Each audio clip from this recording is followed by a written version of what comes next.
quórum para desarrollar la presente sesión.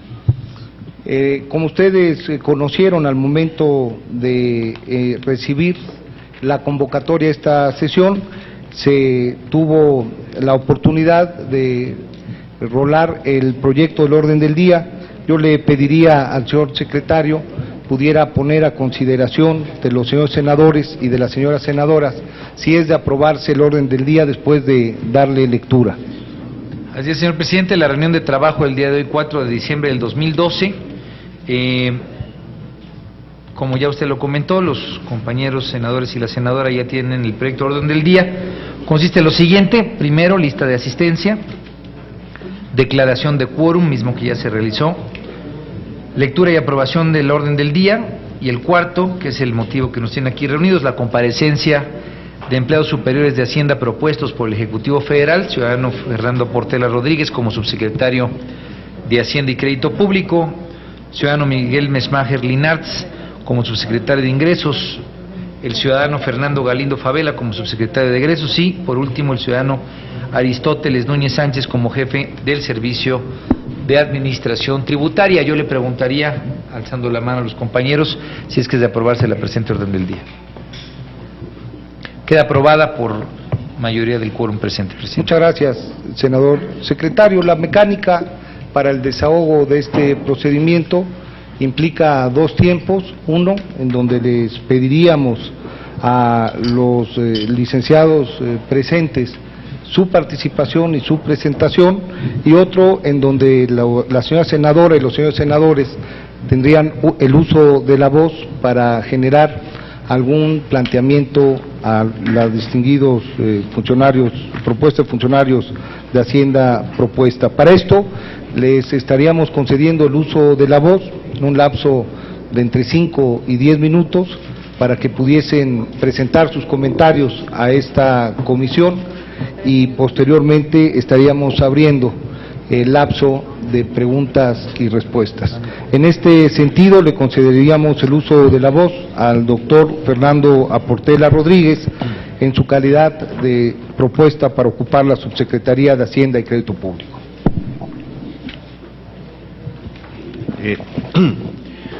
Muchas gracias, señor presidente, senador José Yunes Zorrilla.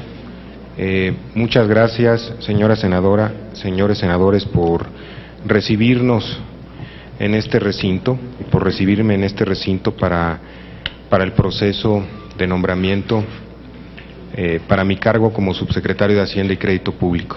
A mí quisiera comenzar platicando, exponiendo mis calificaciones para el nombramiento y haciendo un poco de una descripción más bien bibliográfica de lo que he hecho. Soy oriundo de la ciudad de Veracruz, nací el 30 de marzo de 1971, soy de profesión economista, estudié en el Instituto Tecnológico Autónomo de México entre los años 1990 hasta que mi título me recibí en 1995, es el examen profesional. Posteriormente a eso hice un doctorado en economía en el Instituto Tecnológico de Massachusetts de 1995 a 1999. En el caso de la licenciatura, la tesis fue sobre sistemas informales de ahorro para el retiro. En el caso del doctorado fue mecanismos de financiamiento para la población de bajos recursos. Posteriormente a eso me incorporé, una vez terminando el doctorado, me incorporé a la Dirección General de Estudios Económicos de Banco de México, donde fui investigador económico hasta el año de 2002, de abril de 2002, donde tuve la oportunidad en ese mes de participar como subsecretario de Ingresos del Gobierno del Estado de Veracruz hasta el término de enero de 2004, momento en el cual me incorporé al Banco de Inversión Protego, que posteriormente se combinó con el Banco de Inversión Evercore, en donde tuve la oportunidad de ocupar los puestos de subdirector y de director del área de infraestructura y de finanzas públicas. Mi experiencia ha sido combinada entre la parte macroeconómica, Antes incluso de irme al doctorado ya había trabajado en la Secretaría de Hacienda y en la Oficina de la Presidencia de la República, donde vimos diversos temas, tanto macroeconómicos como que de finanzas públicas. En el área de Veracruz tuve la oportunidad de conocer a profundidad el sistema de coordinación fiscal mexicano, y en mis últimos casi 9 años en el sector privado he tenido la oportunidad de analizar a profundidad los mecanismos de financiamiento, sobre todo para proveer infraestructura, y muy a detalle el tema de regulación financiera. Es para mí un honor haber sido designado para este alto puesto. Espero que con la venia de su ratificación pueda yo emplear todas las herramientas que he adquirido a lo largo de estos ya más de 20 años de vida profesional y académica, al beneficio de las finanzas públicas y de la estabilidad en beneficio de las familias mexicanas. Esa sería mi introducción, señor presidente. Muchas gracias.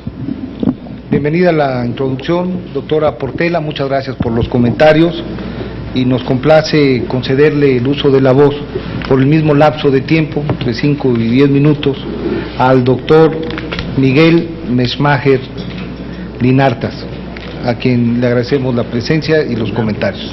Muchísimas gracias, presidente, y sumándome, senador y senadores, al agradecimiento del doctor Portela por la oportunidad pues de venir a dialogar con ustedes y a presentarnos para hablar de nuestras cualificaciones con respecto a estos cargos a los que hemos tenido el honor de haber sido propuestos.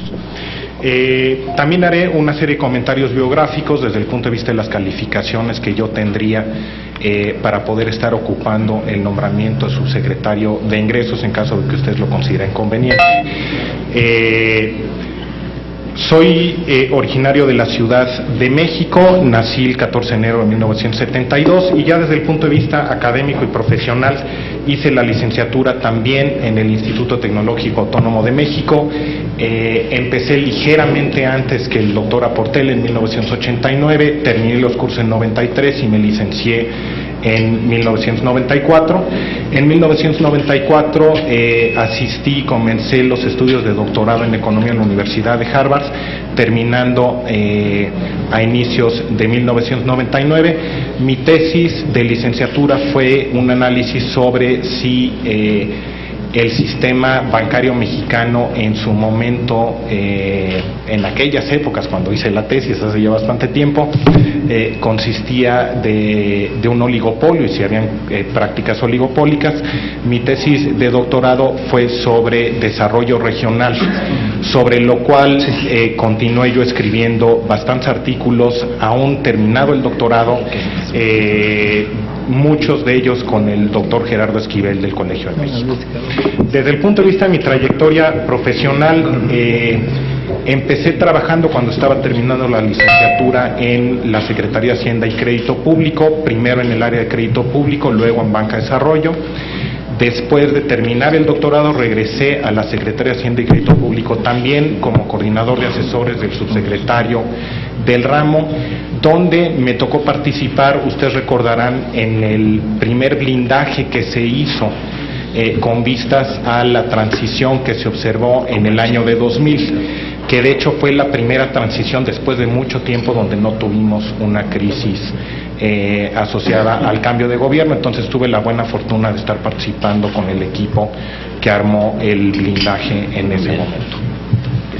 De 2000 a 2002 trabajé como investigador económico en el Banco de México, donde tuve la buena fortuna de trabajar con el doctor Alejandro Werner justo en el momento en que estábamos desarrollando los esquemas de objetivos de inflación, que es el esquema que actualmente utiliza el Banco de México y que ha empleado de manera bastante exitosa para anclar expectativas inflacionarias y mantener la inflación relativamente, o la inflación bajo control durante los últimos años. De 2002 a 2006, casi finales finales de 2006 estuve en el Fondo Monetario Internacional trabajando y haciendo proyectos de investigación de nuevo sobre crecimiento económico, sobre crisis económicas internacionales y sobre el desarrollo de posibles instrumentos de financiamiento por parte del Fondo Monetario. Y finalmente, de 2006 hasta el 30 de noviembre de 2012, estuve como el titular de la Unidad de Planeación Económica de la Hacienda Pública en la Secretaría de Hacienda y Crédito Público. Durante este periodo participé en la elaboración de los criterios generales de política económica asociada a todos los paquetes económicos de 2007 a 2012, en los procesos de aprobación y negociación de los mismos paquetes económicos, donde tuve la buena fortuna de interactuar con muchos de ustedes, siempre con mucho gusto. Participé también en la preparación de los distintos paquetes contracíclicos que se establecieron en 2008 y 2009, y siempre, si bien la Unidad de Planeación Económica se ubica en la Subsecretaría del Ramo, siempre con una coordinación muy cercana con la Subsecretaría de Ingresos, con quienes tuve la fortuna de colaborar también en los procesos de diseño y de aprobación de las reformas fiscales de 2007 y de 2009.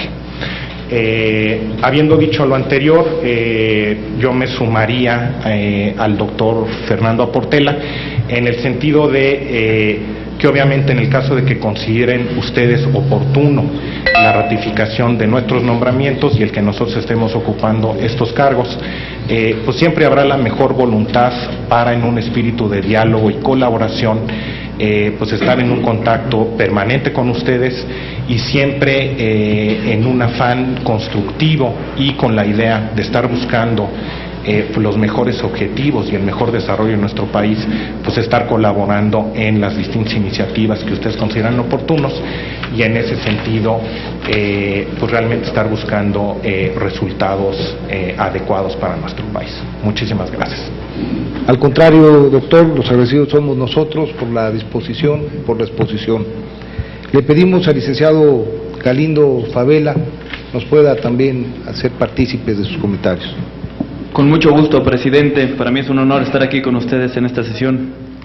También me gustaría platicar de mi experiencia profesional, un poco para que conozcan mis credenciales para poder ocupar este cargo de subsecretario de egresos.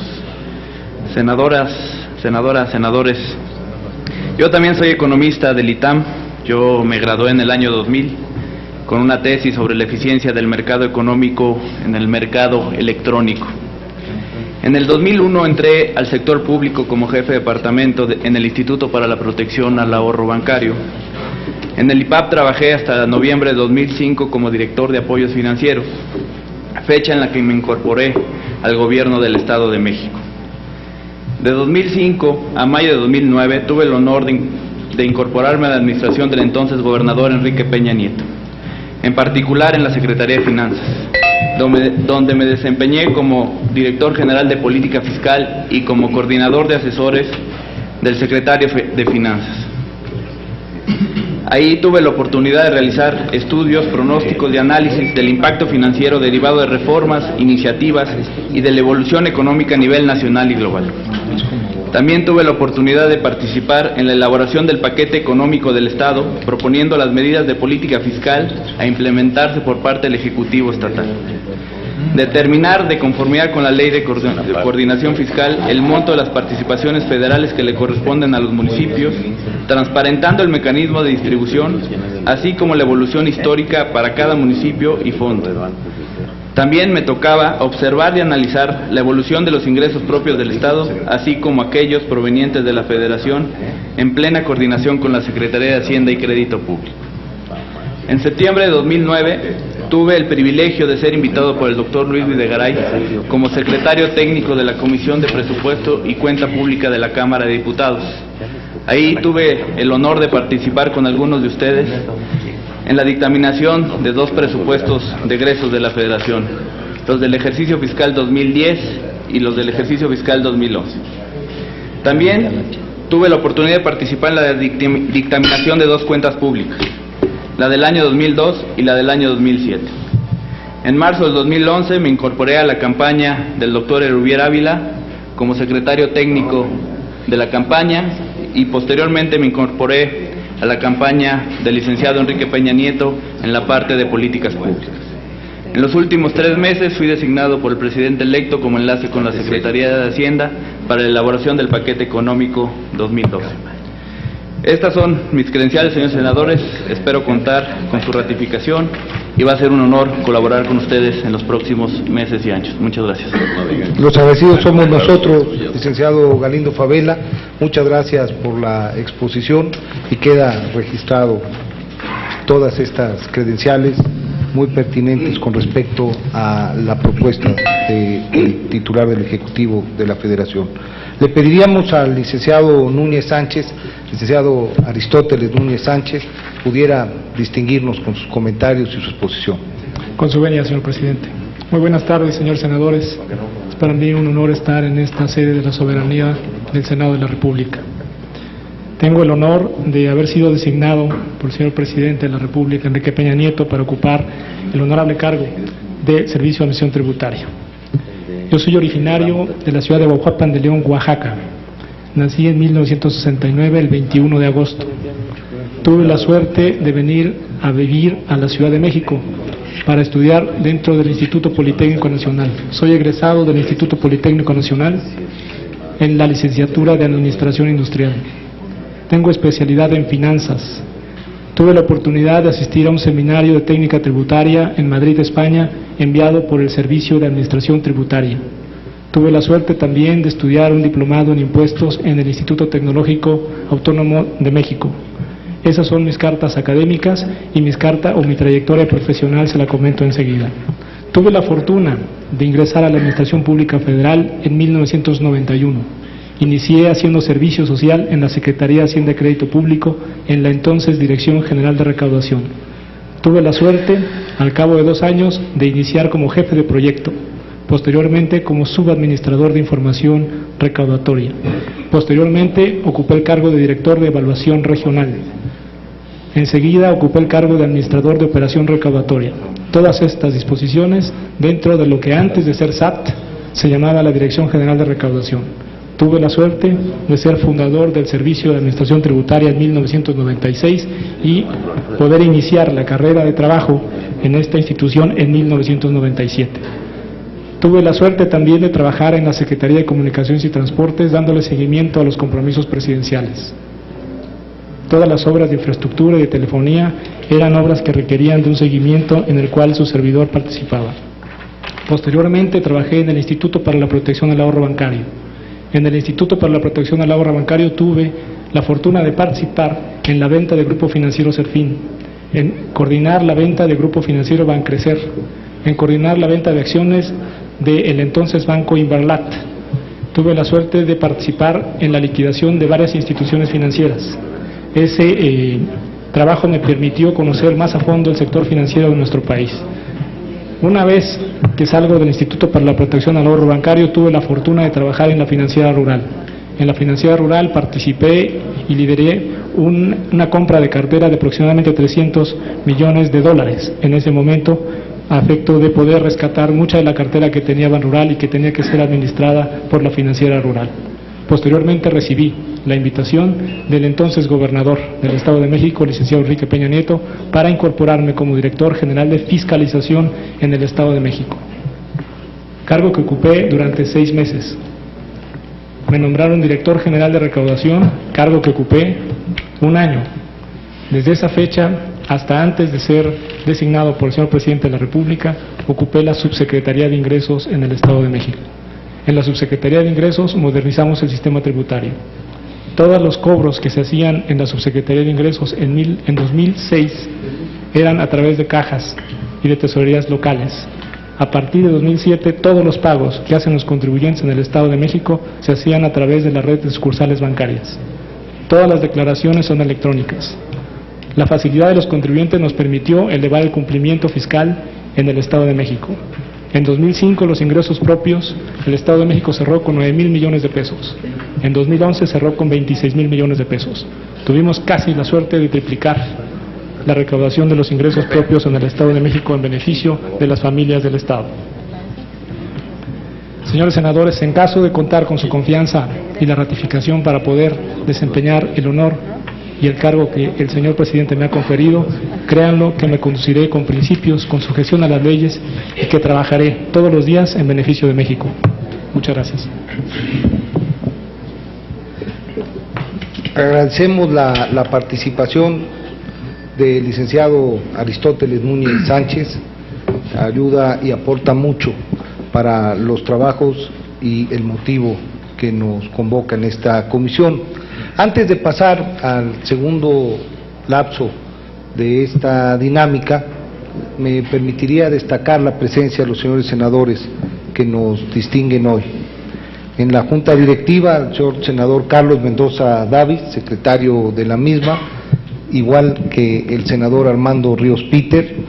Destacamos la presencia de la senadora Blanca Alcalá, del senador David Penchina, del senador Martín Orozco, del senador Francisco Domínguez, del senador Manuel Cavazos Lerma, del senador Marco Blázquez y del senador Mario Delgado. Han estado iniciando la sesión los senadores Gerardo Sánchez, el senador Alejandro Tello y el senador Luis Armando Melgar. Yo en este momento le estaría concediendo el uso de la voz en la dinámica de preguntas y respuestas al senador Carlos Mendoza Davis. Muchas gracias, señor presidente, compañeros senadores, señores profesionistas propuestos para ocupar los cargos de empleados superiores de la Secretaría de Hacienda. Es un gusto tenerlos aquí, además de felicitarlos de antemano porque seguramente el solo hecho de haber sido propuestos por el Ejecutivo Federal es para ustedes motivo de orgullo y un gran logro profesional. He escuchado con atención los comentarios, la semblanza curricular que han hecho y por supuesto que pareciera desprenderse de estos que tienen ustedes las calificaciones necesarias y adecuadas para desempeñar los cargos a los que han sido propuestos. Sin embargo, me surge alguna duda, especialmente con Aristóteles Núñez Sánchez, que ha sido propuesto para ocupar el cargo de jefe del Servicio de Administración Tributaria. He escuchado con atención el incremento que se logró cuando usted fungía como subsecretario de Ingresos en la Secretaría de Finanzas del Estado de México, en la recaudación estatal, y que casi se duplicó la misma, lo cual por supuesto que se antoja como una tarea bastante complicada y de antemano felicidades por ello.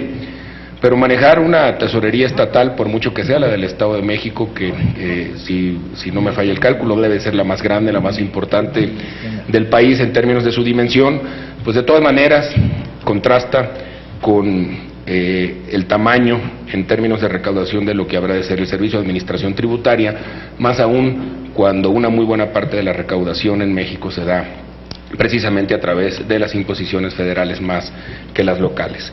Mi pregunta concreta, Aristóteles, es preguntar si tiene dimensionado usted a cuánto asciende la evasión, sobre todo sobre tributación federal, sobre impuestos federales en nuestro país, o la evasión en general, si es que la tuviera cuantificada, una idea general, porque debe ser un trabajo, por supuesto, difícil de ser muy asertivo.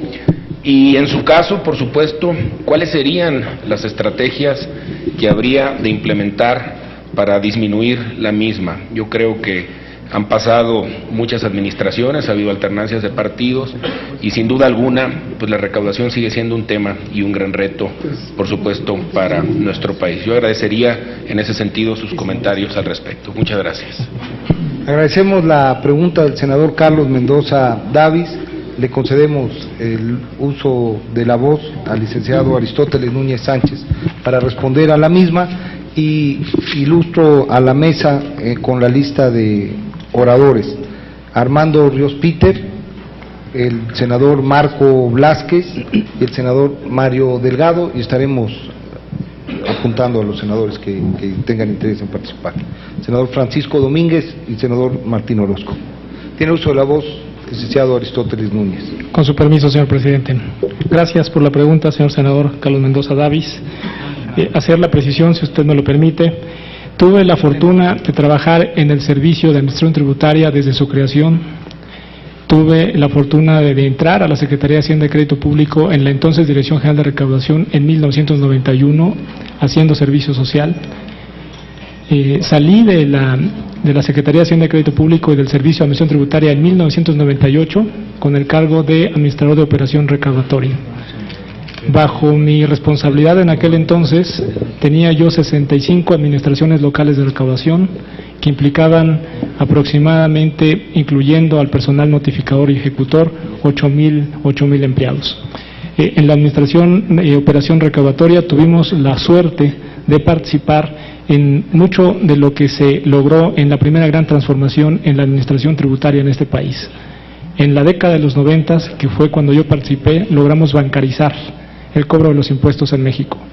En 1993 cerramos las oficinas federales de Hacienda. Las extintas oficinas federales de Hacienda, aquellas que se crearon en 1925 y cuyo nombramiento el titular era incluso del señor presidente de la República en ese entonces, cerraron las oficinas en el año de 1993. Me tocó a mí participar en la operación de cierre de estas oficinas federales de Hacienda. Conozco muy bien el origen y la fundación del Servicio de Administración Tributaria. Fui líder de proyecto de parte de los sistemas que actualmente tiene este Servicio de Administración Tributaria, en principio conocidos como un proyecto Darío y ahora como el Sistema Integral de Recaudación a través de una solución integral. El diseño y confección de muchos de los sistemas del Registro Federal de Contribuyentes, del control de obligaciones, tuvo el tamiz de poder participar en un equipo de trabajo que yo tuve la fortuna de dirigir. Efectivamente, la administración estatal de una entidad federativa, y sin menospreciarla, es muy diferente a la administración tributaria de un país. Las contribuciones tienen un índole y un peso muy importante a nivel federal, pero también hay que reconocerlo que para una entidad federativa que no tiene totalmente los incentivos para poder participar en una recaudación tan fuerte, es más complicado iniciar un proceso de modernización. En el Estado de México, sin embargo, pudimos mejorar la recaudación, poco más de la duplicidad de los ingresos propios que teníamos en el 2005, sirviendo al contribuyente. Cerramos también las cajas. Desde el 2007, ningún contribuyente en el Estado de México paga a un servidor público, todo se paga en bancos. Eso permite transparencia en los ingresos, permite fiscalizar. Eso lo hicimos en 1991 en este país, cuando yo entré a hacer servicio social, orgullosamente a lo que dio origen después al Servicio de Administración Tributaria. Con relación a la pregunta de manera muy concreta, señor senador, la evasión fiscal en México, los últimos estudios generales de evasión global y que fueron realizados por una institución académica de mucho prestigio, tomaron una serie histórica del año 2000 al 2008. Quiero señalarle que de acuerdo a ese estudio que hizo una institución académica, la evasión fiscal en nuestro país, y eso es un digno reconocimiento hacerle a la administración tributaria de los últimos 12 años, se ha venido disminuyendo.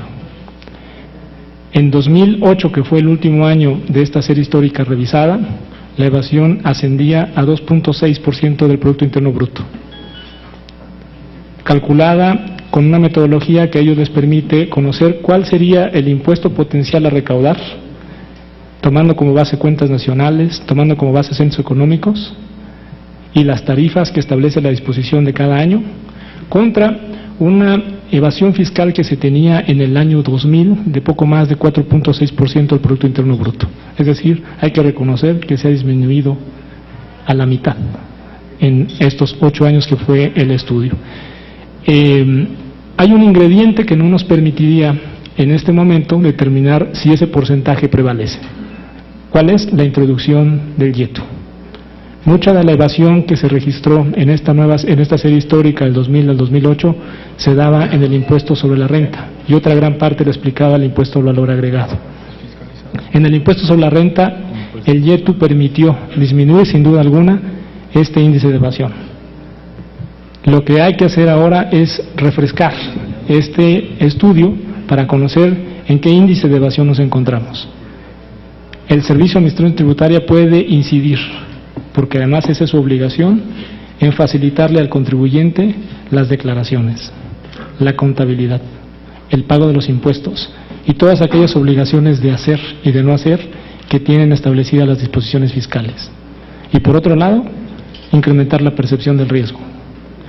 Solamente así podremos disminuir la evasión. Si nosotros podemos o tenemos la capacidad de demostrar al contribuyente a través de una consulta informática que el SAT conoce perfectamente cuál es su patrón de cumplimiento y en qué momento hay una diferencia en su típico patrón de cumplimiento, el contribuyente se sentirá observado. Y entonces el contribuyente cumplirá de manera voluntaria. El Servicio de Administración Tributaria no puede siempre tener un fin persecutorio. Debe tener un fin de facilitar y de incrementar la percepción del riesgo. ¿Cuáles serían las estrategias? Hay que introducir nuevas tecnologías. Hay que tener una trazabilidad muy clara de las operaciones de los contribuyentes. Hay que tener comportamientos típicos de contribuyentes con relación a su giro industrial, a su giro comercial, a su rama de actividad económica, que nos permitan conocer si alguien se está saliendo de ese patrón de cumplimiento y hacerle saber al contribuyente que el SAT lo está supervisando. El SAT no puede fiscalizar a todos los contribuyentes. En el 2011 hizo 99,000 auditorías fiscales. Tenemos 37 millones de contribuyentes. El índice de fiscalización con relación al universo es muy bajo. Lo deseable es hacer auditorías a través de sistemas, auditorías electrónicas virtuales, que el contribuyente sepa que el SAT está vigilando su cumplimiento y poder incidir en él al cumplimiento voluntario. Espero yo haber atendido con información, señor senador Carlos Mendoza Davis, su pregunta y quedo a sus órdenes. Agradecemos la respuesta del licenciado Aristóteles Núñez Sánchez y le pedimos al senador Armando Ríos Peter que pudiera distinguirnos con su participación. Sí, muchas gracias, señor presidente. Bueno, primero que nada, bienvenidos al Senado de la República. Me da mucho gusto reencontrarme con colegas con los que en distintos ámbitos nos ha tocado trabajar en otros momentos. Y bueno, tras la felicitación por la propuesta de la que ustedes son objeto, yo quisiera hacer una pregunta, presidente, para no agotar más rondas, una batería tal vez por cada uno de los ciudadanos que hoy están con nosotros. Yo le preguntaría a Fernando Portela, al doctor, a mí me interesa saber, revisando los currículums, la verdad es que tal vez es una de las pocas ocasiones en las que hay propuestas de funcionarios para los primeros niveles en Hacienda que no han tenido un desempeño, digamos, en su currículum personal demasiado apostado en la Secretaría de Hacienda. Primera pregunta que me brinca si usted lo ve como una oportunidad o como un reto, siendo que es una Secretaría de alta complejidad, especialmente hablando de la Subsecretaría del ramo. Y revisando el desempeño que usted ha tenido, especialmente en Veracruz y en el Estado de México, ¿cuál sería su posición como subsecretario respecto a la situación actual en el tema de deuda? Obviamente la situación en el tema de deuda federal, pero de manera particular, ¿hacia dónde piensa usted que se tendrían que hacer los primeros trazos en materia de deuda estatal? Que pareciera ser que tanto en estados como en municipios tenemos un problema latente. Y para cerrar, es que si es indispensable entonces que se haga un planteamiento en materia legislativa sobre el tema de deuda en los estados, tal vez para darle un corolario. Al ciudadano Miguel Mesmacher, si les parece bien, acabo la batería. El área de la Subsecretaría de Ingresos, en la medida en la que es la que diseña la política tributaria, me refiero al diseño de la política, pues se encuentra en un momento especialmente trascendente.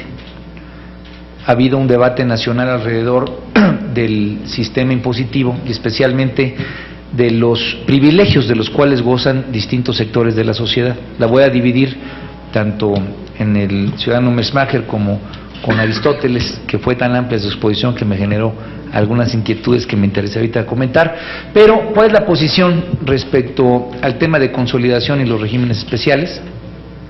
Con un detalle, digamos, que nos pudiera saber hacia dónde pudiéramos pensar que la actual administración, con usted a su cargo, entendería acciones alrededor del tema de consolidación y de nichos de privilegio.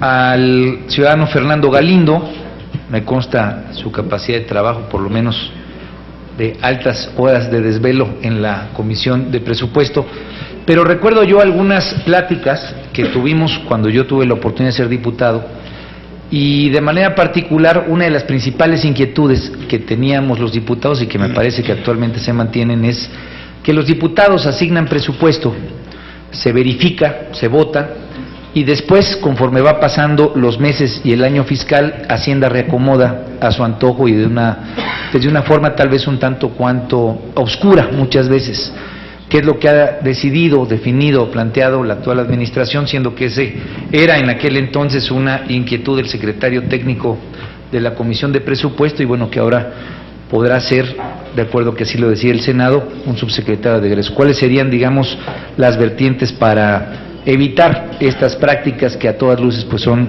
no necesariamente positivas en cuanto a la condición democrática? Y de manera particular, igual que a los demás compañeros, para preguntarles hacia dónde podríamos prever de parte de la Subsecretaría de Egresos una revisión de adecuaciones de gasto.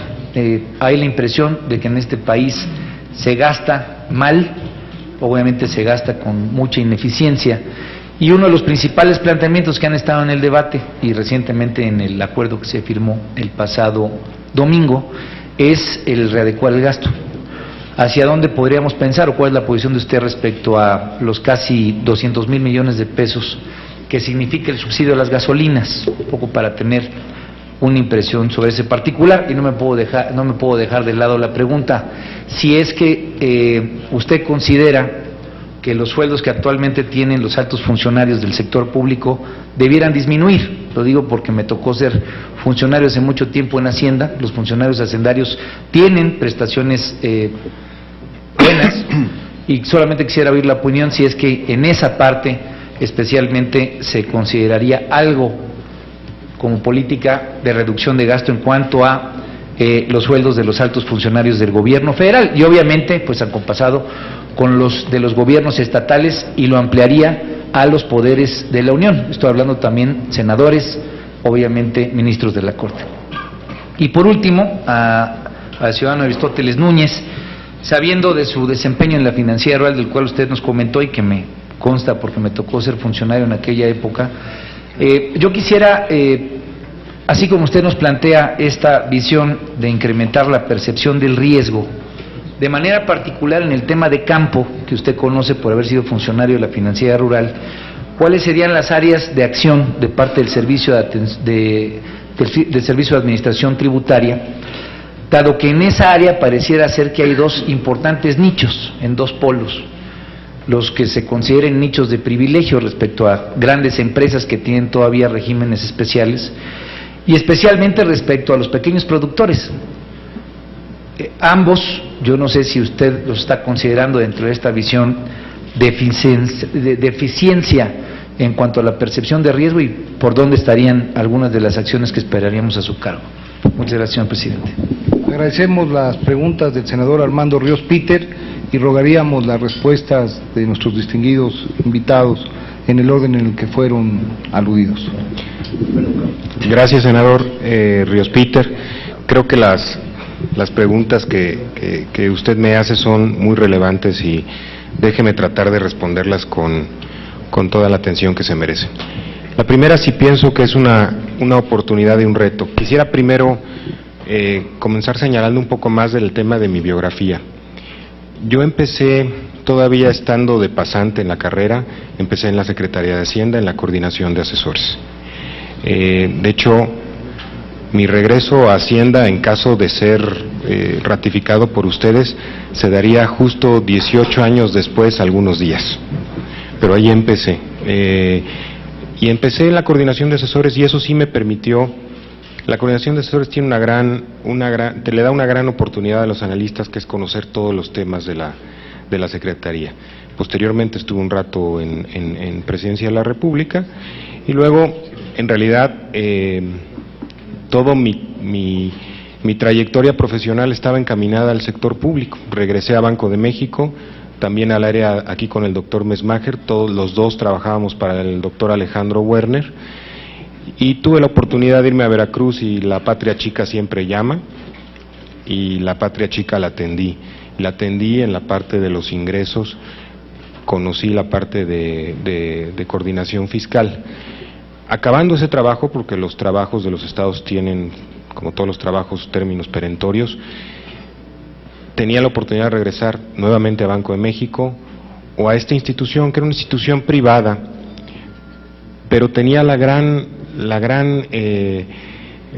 oportunidad de estar en el límite entre lo privado y lo público, porque lo que hacía yo en mi trabajo como director, primero como subdirector y luego como director, era básicamente atender las necesidades de finanzas públicas de los estados y municipios. Las necesidades de finanzas públicas de los estados y municipios, al final del día, para hacer un financiamiento correcto, lo primero que debe analizarse son esa situación financiera y la sostenibilidad de la hacienda pública. Y a eso es a lo que me dediqué los últimos 8 años, y me dio otras oportunidades, senador. Me dio la oportunidad de ser usuario de las autoridades, usuario de los trámites, usuario de las regulaciones. Entonces me da esta visión de haber estado en una institución pequeña, independiente, sin un poder más que el poder de lo que podíamos desarrollar, de estructuras, de intelecto, y enfrentarnos a la regulación y al servicio que nos daban las autoridades. Por ejemplo, le voy a dar un ejemplo. Tuve la oportunidad de crear un fiduciario.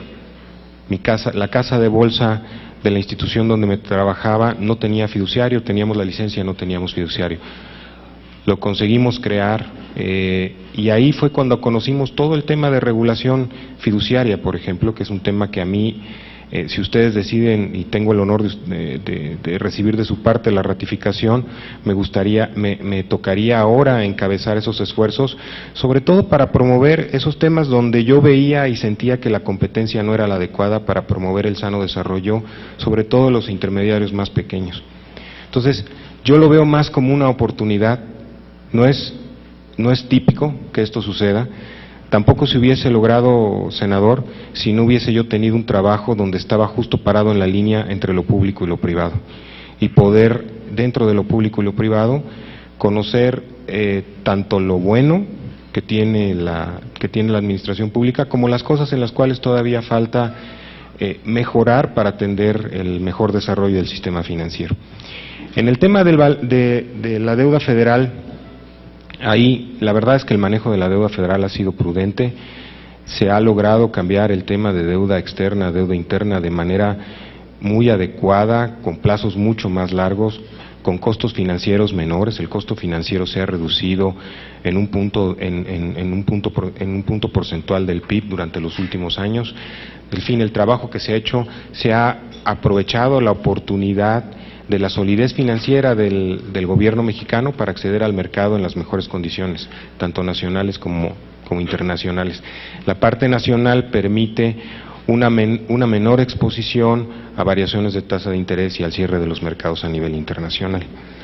En el tema de los estados, y aquí retomando mi experiencia en la banca de inversión, en el tema de los estados, la verdad es que lo principal, senador, son las finanzas públicas de los estados.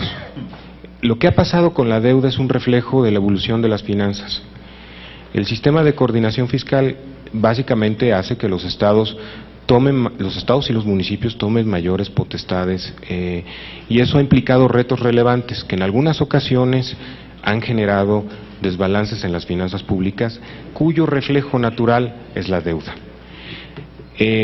Creo que una de las decisiones del señor presidente Enrique Peña Nieto de mandar en los próximos días una ley nacional para la responsabilidad hacendaria y la deuda pública va en la dirección adecuada, correcta, de poner en orden las haciendas locales.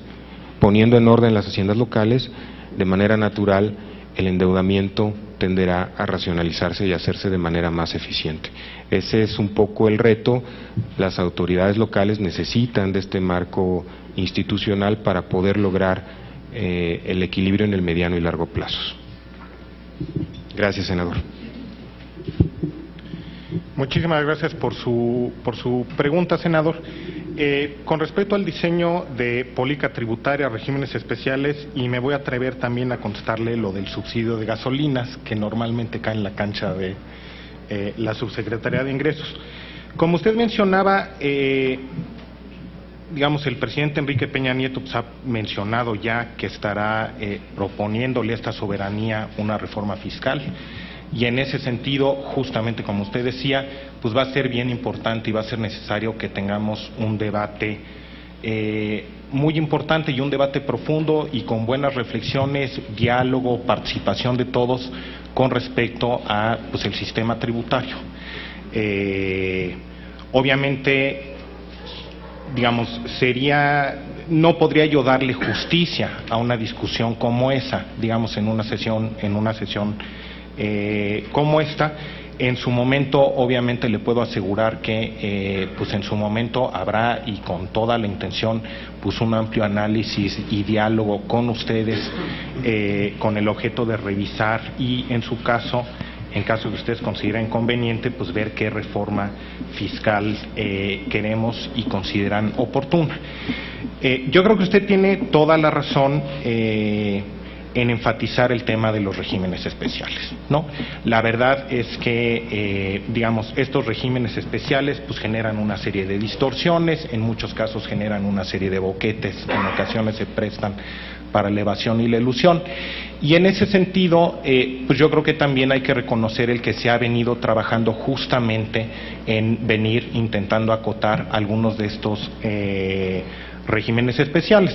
Ustedes recordarán pues la aprobación de la reforma del YETU que se da en 2007, un poco las medidas desde el punto de vista del IDE, el impuesto a los depósitos en efectivo, pues es justamente una manera de intentar cerrando estas distintas avenidas y el intentar ir estableciendo un piso que garantice que pues todos contribuyan de una manera justa al fisco federal.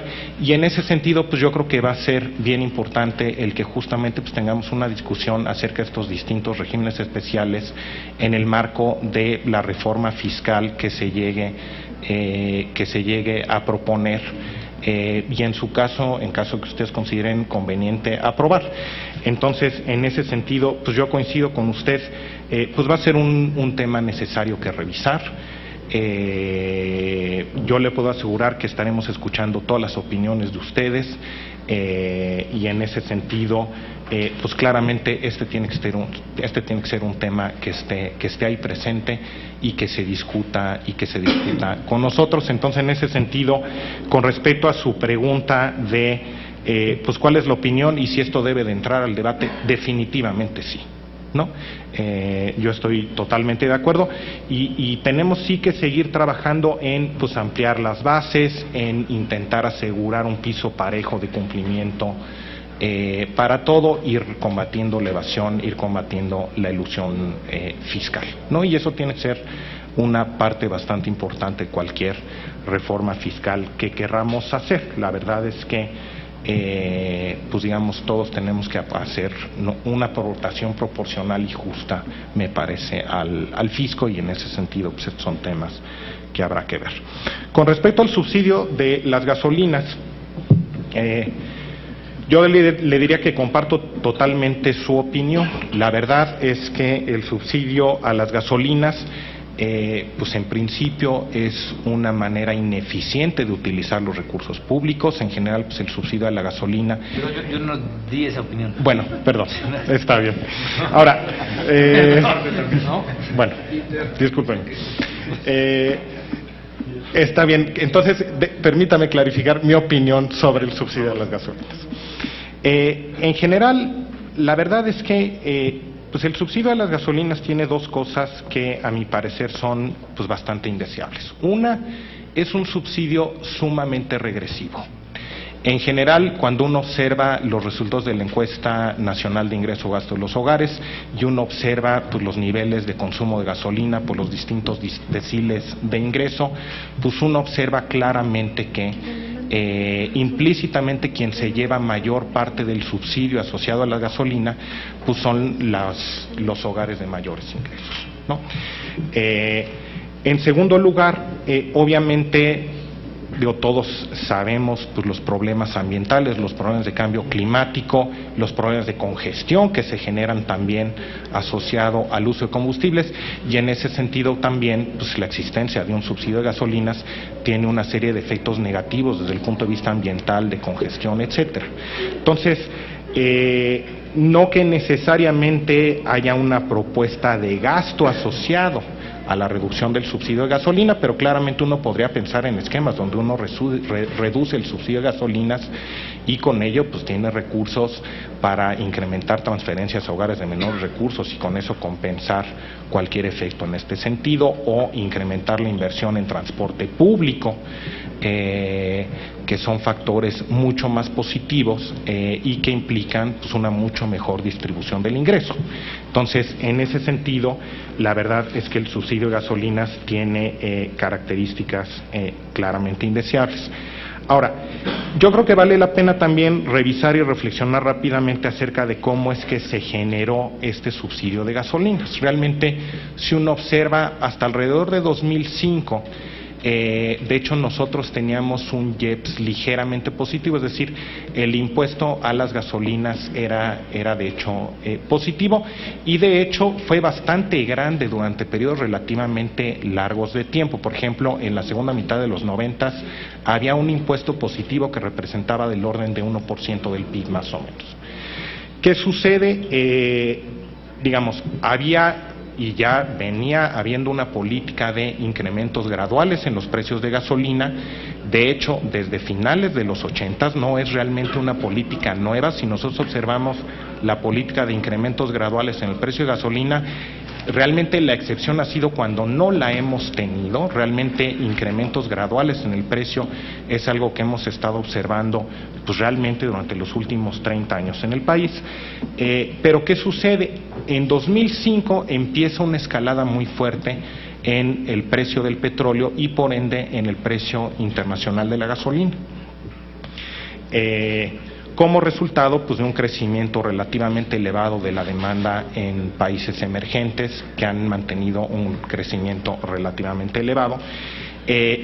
Los incrementos que se fueron dando en esos momentos claramente fueron incrementos muy significativos. Ustedes recordarán, en 2005 el precio de la gasolina era de aproximadamente $25 por barril. A mediados de 2008 el precio de la mezcla, ustedes recordarán, llegó a ser de $150 por barril. Es decir, en un periodo realmente de 3 años estuvimos observando que el precio de la gasolina se estuvo incrementando pues, del orden de 7 veces. Eso claramente hubiera representado un choque muy fuerte, de todas maneras, el tener que hacer un ajuste frente a un incremento de tal magnitud en los precios, en caso de que hubiéramos tenido precios liberados, hubiera representado un choque bastante fuerte desde el punto de vista de la inflación, y en ese sentido pues ha venido habiendo un ajuste gradual de los precios para ir cerrando esta brecha que se generó con los precios internacionales, pero con la idea de suavizar este choque tan fuerte que se presentó en el precio del petróleo y en el precio de la gasolina ya desde hace algunos años y que se ha mantenido, ¿no? Perdón, presidente, ¿puedo hacer un comentario? Nada más, me queda una duda para entender bien la respuesta. Yo entiendo, porque me ha tocado escucharlo en varias ocasiones, esta doble respuesta en la parte regresiva, pero si usted ha sido titular de la Unidad de Planeación Económica, si es que estos antecedentes que usted nos ilustra, estos antecedentes son los que motivaron precisamente que estuviera este subsidio, no habría entonces un peligro de incremento en los precios, y como usted lo señaló, si existió este subsidio en su momento era precisamente para evitar impactos inflacionarios. ¿No sería, o qué sería peor, digamos, la argumentación que usted da en materia regresiva o el impacto en precios, especialmente por los incrementos de transporte que usted comentó, o en los alimentos? Esa es una duda que a mí me parece importante dejar. Será parte de un debate, pero me interesa escuchar su opinión, dado que usted ha sido inclusive todavía o hasta hace poco jefe de la unidad de planeación. No, por supuesto. Con respecto a los efectos sobre precios y efectos inflacionarios, hay un elemento muy importante que es claramente la transferencia de oportunidades y cómo esa, tanto en su parte tradicional como en la parte de apoyo alimentario, que se va actualizando justamente por los cambios en el precio de la canasta de consumo de los hogares en distintas líneas de pobreza y en particular de pobreza alimentaria, donde justamente se capturan los efectos que están asociados a, por ejemplo, el tipo de efectos que se pudiesen llegar a presentar desde el punto de vista de costo de transporte público o costo de alimentos. Entonces, en ese sentido, sí se va dando una actualización automática y se incrementa de manera automática la compensación que se da a los hogares más vulnerables, justamente para evitar que pueda haber un efecto pernicioso sobre sus niveles de consumo y de bienestar. Desde el punto de vista en general inflacionario, justamente la idea fue evitar que se presentara un pico de inflación en algún momento del tiempo, y de ahí la idea de suavizar los incrementos en precios de gasolinas, y de hecho llevamos incrementos similares a los actuales ya por cierto tiempo, y en general no hemos observado el que la inflación se haya salido de control ni que se hayan desanclado las expectativas inflacionarias. Entonces, en ese sentido, no es que hayamos observado que a raíz de esto se haya generado una espiral inflacionaria significativa. Gracias. Muchas gracias. Con su permiso, presidente. Gracias, senador, por su pregunta. Sin duda, cada peso que se aprueba en el presupuesto de egresos de la Federación tiene que ser ejecutado. Como país tenemos que evitar los subejercicios. Por eso es muy importante que todos los proyectos y programas de inversión que se incluyan en el presupuesto de egresos de la Federación incluya y cumpla con todos los requisitos que establece la Ley Federal de Presupuesto y Responsabilidad Hacendaria. Es decir, que tengan proyecto ejecutivo, análisis costo-beneficio, para que como Estado, cada peso que los señores diputados aprueban en el presupuesto de egresos de la Federación lleguen para beneficiar a las comunidades y a la población.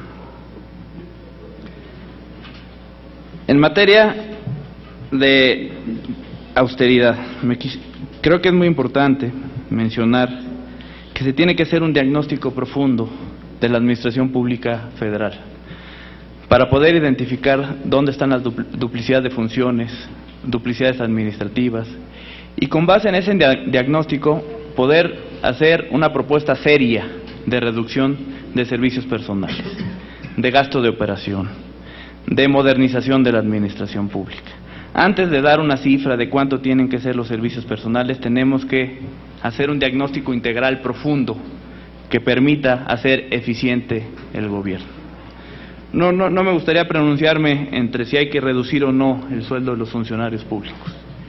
Esto debe de partir, como lo mencioné, de un diagnóstico profundo que permita promover el uso eficiente, transparente y eficaz de los recursos, implementar acciones en materia de disciplina fiscal y, fundamentalmente, modernizar a la administración pública. Es cuanto. No sé si en el bloque se había considerado alguna respuesta de parte del licenciado Aristóteles Núñez.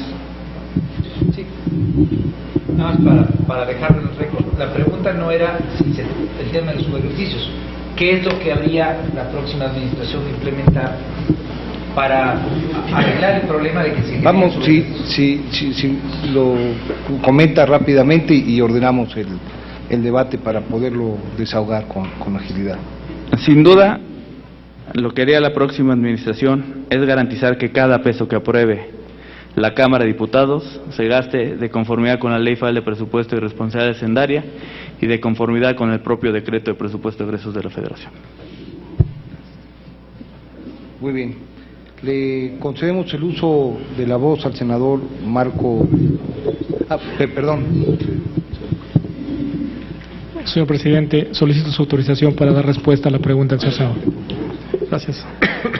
Señor senador Armando Ríos Peter, le agradezco su pregunta y entiendo que su preocupación es en el campo, en el sector primario. Si es así, quiero decirle que yo la comparto. La comparto con usted como la comparto con el señor senador que le acompaña del lado izquierdo. Tengo la fortuna de tener un origen en el campo, particularmente en lo que es la tierra caliente del estado de Guerrero. ¿Cuál es el papel que el SAT o la visión que el... Ya con eso. Hasta ti, mi querido Gerardo. Por favor, a ver, le suplico, podamos escuchar al señor. Continúo, señor presidente, gracias. Continúo. La visión que el Servicio de Administración Tributaria debe tener respecto a quienes llevan una actividad económica en el sector primario, y particularmente, como usted lo señala, quienes son grandes productores o son aquellos que se aprovechan de la producción agrícola, que no necesariamente son grandes productores, pueden ser intermediarios, ¿no? Y que tienen ciertos privilegios que originalmente pudieron haber sido confeccionados para el sector primario. Tiene, yo creo, en primera, y guardando la sana distancia que debe tener este organismo desconcentrado, tiene su competencia en otra dependencia, de la misma Secretaría de Hacienda y Crédito Público y, por supuesto, con las dependencias del Ejecutivo Federal que tienen que ver con el ramo agrícola, la actividad económica agropecuaria también, para efecto de poder diseñar los mecanismos que permitan incentivar la actividad económica en el campo. Los grandes productores o que aquellos acaparadores del producto del campo deben ser sujetos del impuesto sobre la renta con razón a las utilidades que tengan, y no deberían ser sujetos de tratamientos específicos, subsidios, apoyos que sí tienen los pequeños productores. Hay una diferencia enorme entre unos y otros. Los pequeños productores, en su mayoría en nuestro país, cultivan para autoconsumo. La mayoría de los pequeños productores tienen bajos niveles de productividad por hectárea. La mayoría de los pequeños productores son sujetos, precisamente por estas condiciones en las que ellos viven, de estos apoyos y subsidios, y también de un tratamiento fiscal especial que ofrecen las disposiciones. ¿Qué tiene que hacer el Servicio de Administración Tributaria? Observarlo. La actuación del SAT es con sujeción a la ley. Si la disposición cambia y quien es el responsable de la confección y el diseño de esa disposición así lo decide, el SAT lo tendrá que observar. Hasta ahora, quien tiene utilidades las tendrá que pagar. Quien trabaja y vive del campo para autoconsumo no tiene utilidad. Él no tiene que pagar impuestos. Eso es cuanto, señor senador. Agradecemos mucho la respuesta del licenciado Aristóteles Núñez y de quienes le precedieron en el uso de la voz, y le suplicamos al senador Marco Blázquez pudiera distinguirnos con su pregunta. Muchas gracias, señor presidente. A mis colegas, amigos, muchas gracias también. Saludo a los ciudadanos Fernando Aportela, Miguel Maschmacher, ¿así es? Bueno, Fernando Galindo Favela y Aristóteles Núñez Sánchez. Los felicito porque las posiciones que seguramente van a ocupar, no veo por qué no tengamos que ratificarlos, y han depositado en ustedes la confianza los servidores públicos que ya están en la potestad pública federal. Quiero nada más hacer unas pequeñas precisiones, y dijo usted, doctor Maschmacher, de la cancha, ¿no?, donde caía la pelota. Entonces voy a hablar en diferentes temas, y como vaya cayendo la pelota, ahí la van apuntando, ¿no?, por favor. Dice el Pacto por México, que signaron las principales corrientes políticas, que el presupuesto 2013 considerará un programa de austeridad y racionalidad en el gasto que permita reducir el gasto corriente e incrementar la inversión productiva. Y entre otros puntos de infraestructura y de otras áreas, se señalan dos que ya van a estar incluidos en este proyecto que nos van a enviar para operar el otro año. Se habla de un seguro de vida para jefas de familia, y se habla de una pensión para adultos mayores, un programa nuevo, y la fusión del 70 y más, que ahora se va a llamar 65 y más.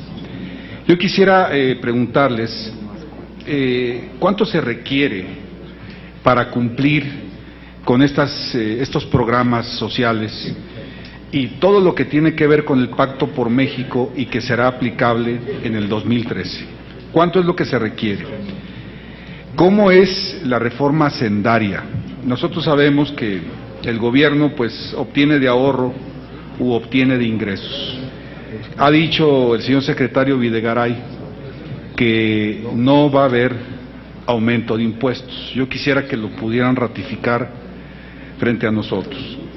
Otro tema que me interesa mucho por mi condición de baja californiano y fronterizo es conocer su postura al IVA en la frontera. Los senadores de esta soberanía hemos ya presentado un punto de acuerdo relativo con el IVA en la frontera, porque hemos sentido la tentación de homologarlo con el resto del país. En varias ocasiones, inclusive algunos funcionarios de organismos internacionales lo han sugerido. Entonces quisiera saber cuál es su postura frente al IVA en la frontera, su posición frente a la zona franca, que durante muchos años nosotros la tuvimos a nivel de zona libre en los estados fronterizos y nos fue muy bien. Su posición respecto a los precios de la gasolina, el ajuste mensual y esta tributación de un promedio de 40 centavos que por litro, de ya sea de gasolina, premium, magna o diésel, cobran los estados. Sabemos que esta ley fue por 3 años y luego se renovó 3 más. Creo que el presidente Calderón la pedía por 1, pero aquí dijimos que no, que por 3 más. Entonces quisiera también saber su postura respecto de esto. Y un tema más que me llama mucho la atención, que son las UDIs en la hipoteca popular. Nosotros estamos viendo que es un ingrediente altamente tóxico para los compañeros trabajadores.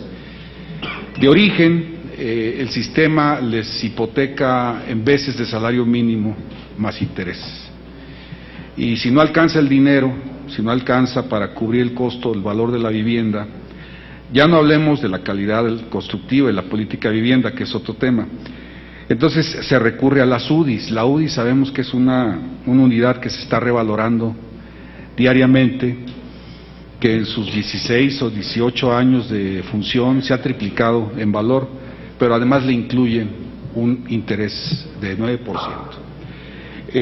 Por lo menos en la zona norte tenemos un 20% de desocupación de vivienda y buena parte de esto se debe a que la gente, no es que no quiera, no puede pagar. Y nos están pidiendo a los representantes populares un frente común para rescatar a estos deudores que están atados, me parece, a un sistema injusto, a un sistema en donde cualquiera de nosotros con corbata y saco vamos a un banco privado, nos dan 9-10% de interés para una vivienda media o alta, moneda nacional, pago fijo, tasa fija. Ya quisiera un trabajador que le dieran ese trato que le dan a la vivienda media. Los felicito, ojalá puedan responder mis preguntas, y en el caso de que sean ratificados, no me cabe duda que tienen calidad, no me cabe duda que son personas con credenciales muy amplias. A veces lo que hace falta es sensibilidad, ojalá que también la tenga. Muchas gracias. Agradecemos la participación del senador Marco Blázquez, como siempre, aportando con mucha calidad los trabajos de esta comisión, y le pido al licenciado Fernando Galindo pudiera darle respuesta. Muchas gracias, presidente, con su permiso.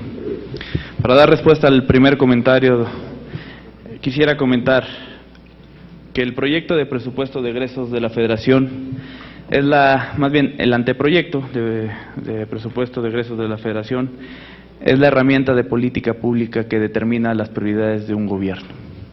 Sin lugar a dudas, el seguro para jefas de familia y la pensión para mayores de 65 años son prioridades para el Ejecutivo Federal. En los próximos días, el licenciado Enrique Peña Nieto, en términos de lo que establece la Constitución Política de los Estados Unidos Mexicanos, enviará la propuesta de paquete económico, donde se podrán ver los detalles de cómo van a funcionar y qué montos van a tener estos programas presupuestarios. Pero no tenga duda, senador, que van a ser prioridades para el Ejecutivo Federal. Muchísimas gracias. Muchísimas gracias, senador. Pasando a la segunda, tercera y cuarta pregunta que tenían que ver con el tema de ingresos. Digamos, yo no soy todavía subsecretario de ingresos, con la suerte y con la venia de ustedes veremos si lo soy, así que me va a disculpar si no le hago un comentario específico y no le confirmo. Dicen que si cuando el PT está de acuerdo con algo, sí, están de acuerdo todos. Entonces, date por subsecretario. Pero no decirlo al revés. Discúlpeme, pero nos mantendremos institucionales, si le parece bien. Entonces, en ese sentido, yo no le puedo confirmar en lo personal si va a haber o no aumento de impuestos, pero sí le puedo decir que hubieron unas declaraciones del secretario de Hacienda, Luis Videgaray Caso, en ese sentido. Y si están esas declaraciones y dijo que así es, pues así va a ser. Entonces, eso sí se lo puedo decir, no como responsable de ley de ingresos y definitivamente no como subsecretario de ingresos. Con respecto a los temas tributarios, justamente en este contexto donde no se están contemplando incrementos en impuestos en el paquete para el próximo año, obviamente pues no se está contemplando un cambio en el IVA en frontera. Entonces, en ese sentido, pues digamos que su preocupación, pues si no va a haber cambio en impuestos, pues creo que no tiene de qué preocuparse. Y desde el punto de vista del ajuste del precio de gasolinas, digamos, tenemos, pues es un poco la discusión, y discúlpeme si parezco un poco repetitivo, un poquito la discusión que teníamos con el senador Ríos Peter, en el sentido de que, pues el desliz del precio de la gasolina es una política que se ha venido siguiendo realmente pues, durante los últimos 30 años realmente, ¿no? En ese sentido, ¿qué ha sucedido? Pues se ha incrementado de manera muy drástica el precio internacional del petróleo, eso ha sido bueno para las finanzas públicas, pero al mismo tiempo y al estar asociado como el insumo principal de la producción de gasolinas, pues el precio de la gasolina internacional también se ha disparado y en ese sentido pues se ha seguido una política de deslices graduales que ha venido suavizando este incremento. Se ha venido generando un subsidio a raíz del incremento tan fuerte que venimos observando, pero pues desafortunadamente es un subsidio que es regresivo y que además genera problemas de medio ambiente. Entonces, en ese sentido, pues es un subsidio que hay que venir cerrando gradualmente, pero justamente con el objetivo de que no se concentrara el ajuste en un momento determinado de tiempo, es que se ha venido dando este ajuste de manera gradual. Gracias. Muchas gracias. Gracias, senador Blázquez, por las preguntas y por la bueno, creo que a mí me toca contestar la pregunta del tema de hipoteca y del tema de vivienda. La verdad, senador, es que las UDIs, al final del día, están diseñadas para que, déjeme tratar de explicarlo esto de una forma lo más sencilla posible. O sea, las UDIs lo que hacen es que el pago en términos reales se hace pequeño en el tiempo. Lo que hacen es patear el pago en el tiempo.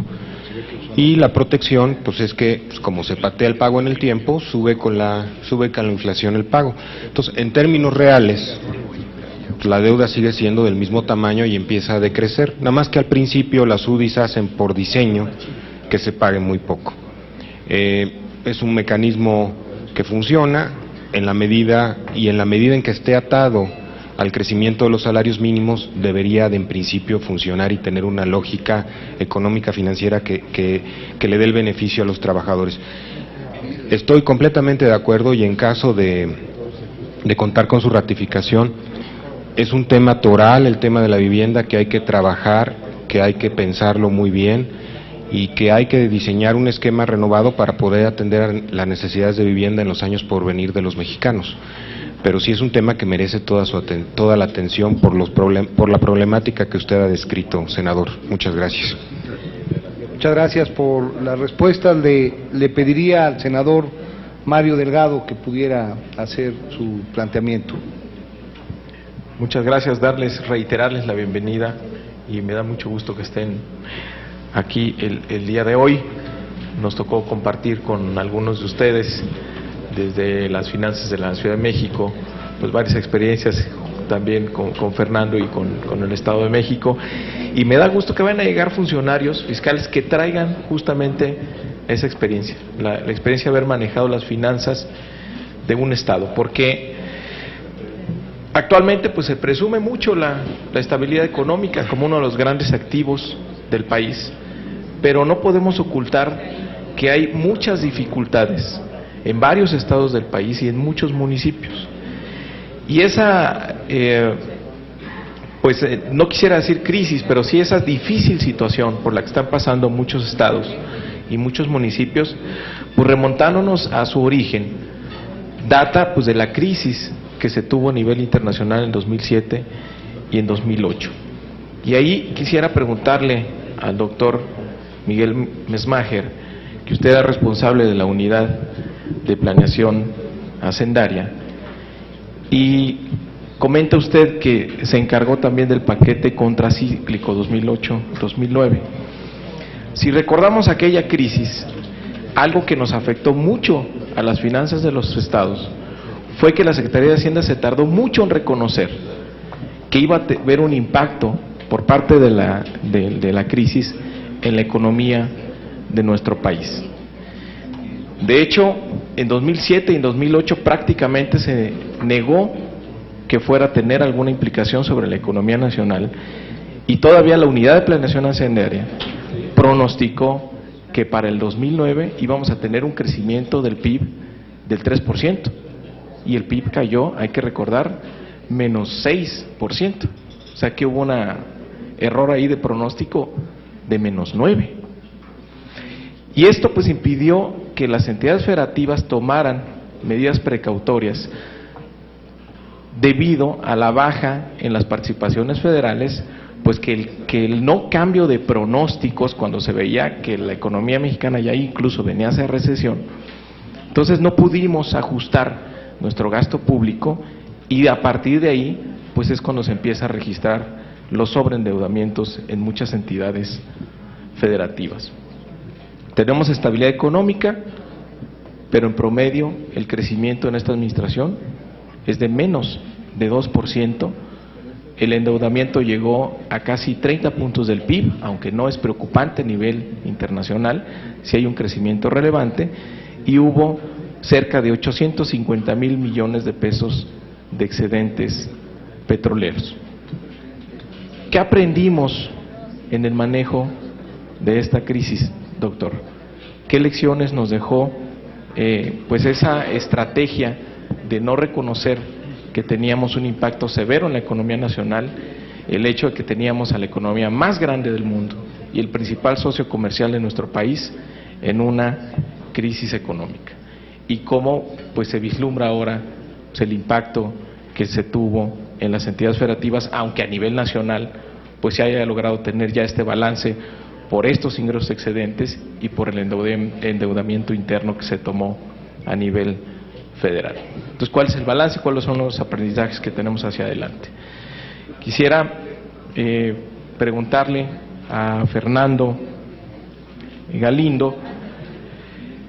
Hay una serie de propuestas por parte del presidente en su discurso inicial, una serie de medidas pues, que sin duda, programas que van a tener un costo, pues preguntarle si ya tiene usted una primera aproximación de más o menos cuánto se va a requerir para poder financiar estas medidas, y también si se está planteando, porque no está claro en las reformas que se mandaron a la Ley Orgánica de la Administración Pública Federal, si vamos a tener ahí algún tipo de ahorro o no, porque dice también el presidente en su discurso, y lo ha dicho ahora el secretario de Hacienda, que se trata de hacer más con menos para ser más eficiente y para que el gobierno tenga mayor eficacia. Entonces, creo que en esta reorganización del gobierno, pues por lo menos no debería costar más, debería hacerse a costos compensados y ojalá pudieran generarse algún tipo de ahorros pues para poder financiar esta inversión social. Y por último quisiera preguntarle al doctor Aportela qué opinión le merece la ley de coordinación fiscal actual, el estado que guarda, porque usted es un conocedor de las finanzas públicas de los estados. ¿Qué cambios tendrían que hacerle o cuál es el balance allá pues acerca de pues más de 20 años que tiene esta ley, bueno, más de 30 años que tiene esta ley, y los cambios que se introdujeron sobre todo en el año de 2007, que ha generado pues que haya muy pocos estados ganadores con esa redistribución y una gran cantidad de estados perdedores, si consideramos los factores que existían en 2007, en la Ley de Coordinación Fiscal de 2007. Y preguntarle, bueno, usted va a ser responsable de la Subsecretaría de Hacienda, una pregunta más global. ¿Cuánto tiempo más puede aguantar esta estabilidad económica en nuestro país si no tenemos crecimiento? ¿Qué reflexión haría usted al respecto? Muchas gracias. Agradecemos los planteamientos realizados por el senador Mario Delgado y le pedimos nos hagan favor de responder a nuestros distinguidos invitados. No sin antes destacar y agradecer, saludar la presencia del senador Héctor Larios y del senador Gerardo Sánchez. Muchísimas gracias, presidente. Muchas gracias por sus preguntas, senador Delgado. Con respecto a la primera pregunta y un poco los problemas que observamos asociados a la crisis financiera internacional y las lecciones, ¿no? En primer lugar, yo le diría que la gran lección probablemente de la crisis es que en los tiempos de bonanza pues necesitamos crear y recrear márgenes fiscales, ¿no? En ese sentido, durante 2009, usted recordará, afortunadamente nosotros teníamos la cobertura petrolera y teníamos recursos en el Fondo de Estabilización de los Ingresos Petroleros que permitieron a nivel del gobierno federal el poder compensar una parte importante de la caída en los ingresos públicos que se fueron dando. Al respecto hay que recordar que de hecho México sufrió de dos choques durante 2009.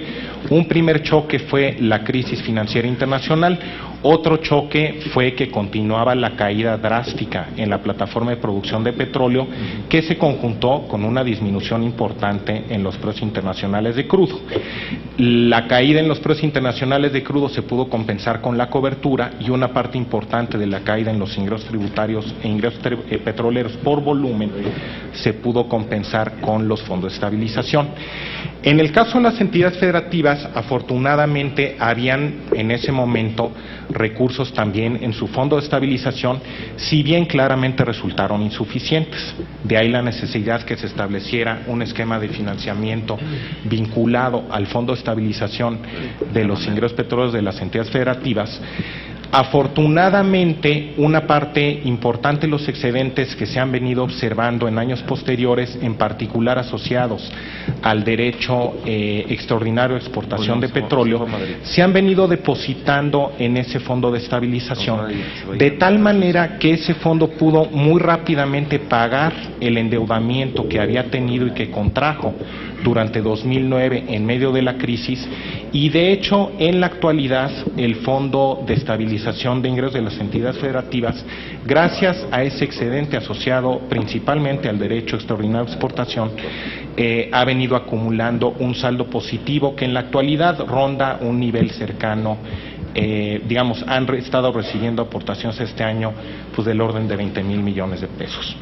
En general, yo le diría pues que hay que seguir buscando mecanismos que nos permitan manejar mejor este tipo de choques, siguiendo explorando, obviamente eso será más responsabilidad del subsecretario del ramo que el de ingresos, pero obviamente pues es algo en lo que tendremos que venir trabajando hacia adelante y donde en general pues la verdad es que usted tiene razón, obviamente pues vivimos un momento difícil en 2009, la verdad es que en la actualidad la economía global sigue en una situación complicada, a pesar de lo cual México ha logrado mantener pues un crecimiento elevado y significativamente mayor al de la economía de los Estados Unidos, pero de todas maneras yo creo que es necesario seguir trabajando hacia adelante para ir reforzando estos mecanismos que tenemos para hacerle frente a distinto tipo de choques.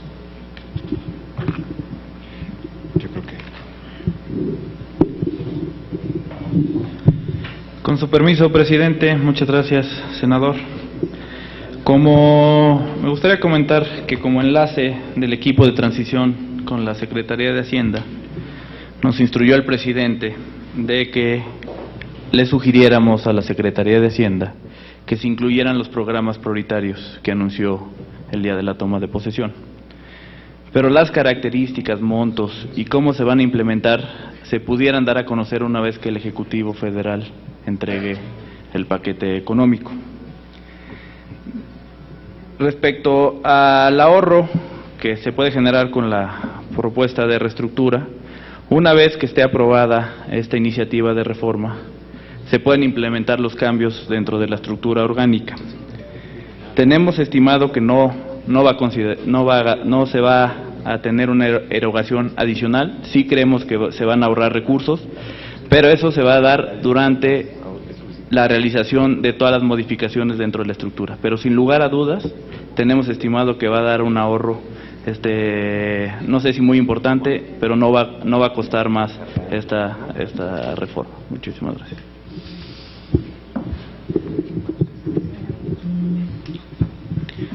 Gracias, senador, por las preguntas. La verdad es para mí es un gusto poder recibir sus preguntas, sabiendo sobre todo que vienen de usted. Hemos tenido oportunidad de platicar mucho sobre las finanzas locales ya desde hace varios años y con intensidad a partir de 2006.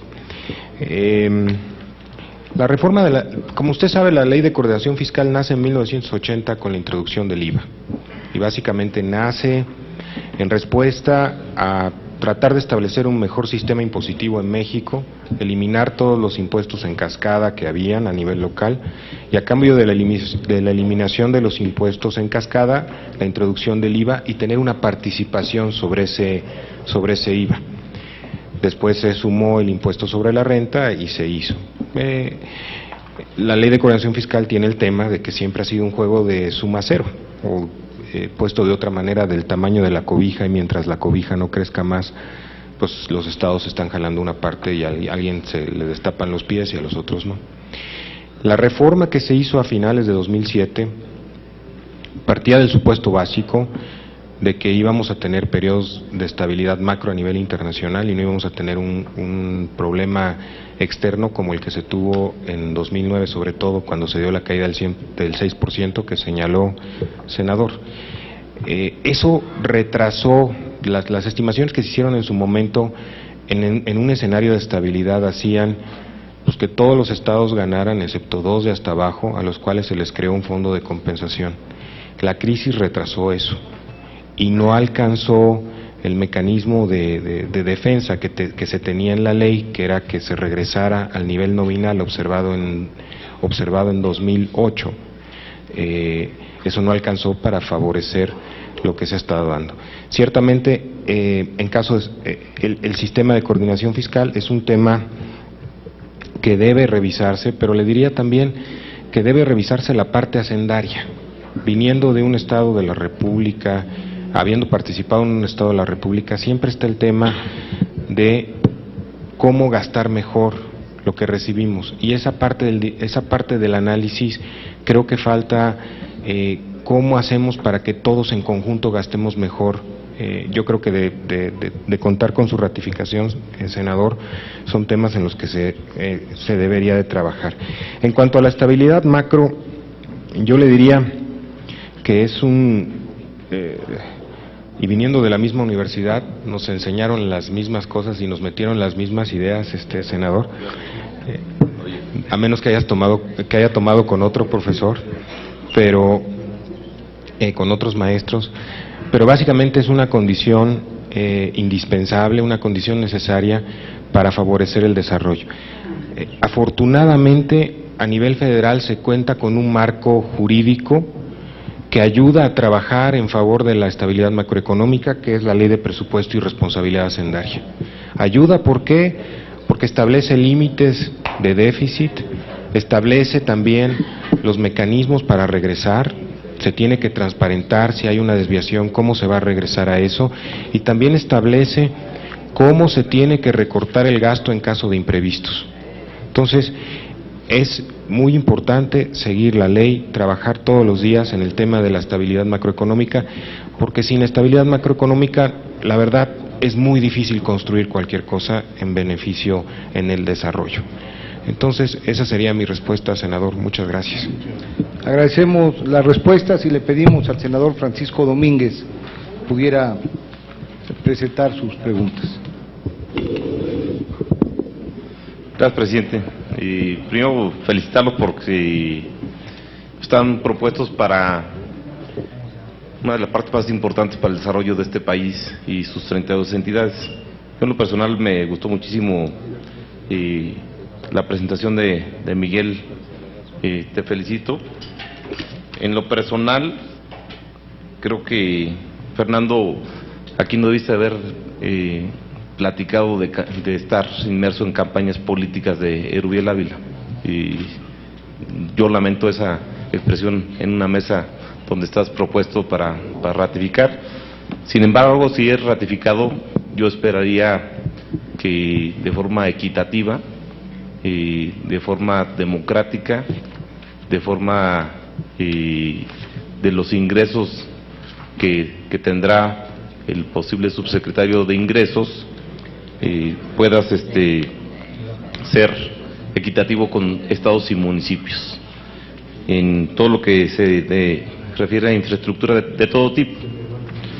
Ver en ingresos, Miguel, lo decía Fernando, de las instrucciones de los 13 puntos del presidente Enrique Peña Nieto, del seguro de las jefas de familia, bajar a 65 años, 70 y más, ver los 3 trenes rápidos que anunció, porque tengo entendido, y tú lo sabes bien, Miguel, que los ingresos que tendrán y que aprobará precisamente este Senado, pues viene alrededor del aumento del 1.8, van a tener que manejarse con el mismo egresos que este año fiscal 2012 para el ejercicio fiscal 2013. ¿A qué le van a quitar? ¿O a qué le van a proponer que le quitemos o reacomodemos?